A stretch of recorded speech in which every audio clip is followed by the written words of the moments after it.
શું ગંગાજીમાં ડૂબકી લગાવવાથી જાણી જોઈને કરેલા પાપ પણ ધોવાઈ જતા હશે?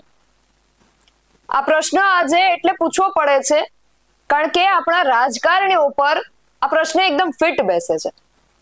જોકે થોડા દિવસ પહેલા આવા જ એક પ્રશ્નનો જવાબ આપતો કથાકાર જે આ કિશોરીનો એક વિડીયો ખૂબ વાયરલ થયો હતો, જેમાં તેઓ વાત કરી રહ્યા હતા કે મહાકુંભમાં જઈને ગંગામાં કે ત્રિવેણી સંગમમાં ડૂબકી લગાવવાથી એ જ પાપ ધોવાય છે જે અજાણતા થયા હોય.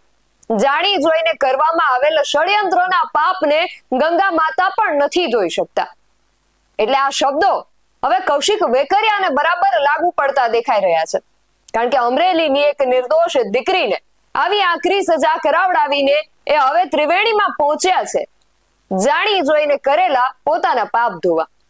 જય હિન્દ, BSI TV ન્યૂઝ પર આપની સાથે હું છું નિધિ ગઢવી.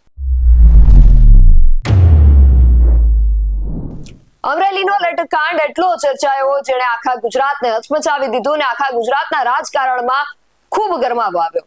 અને આ ગરમાવા બાદ હવે કૌશિક વેકરિયા ટાઢક મેળવવા ગંગા માની શરણે પહોંચ્યા છે. એટલે કહેવાય છે ને કે ચોરના પગ કાચા.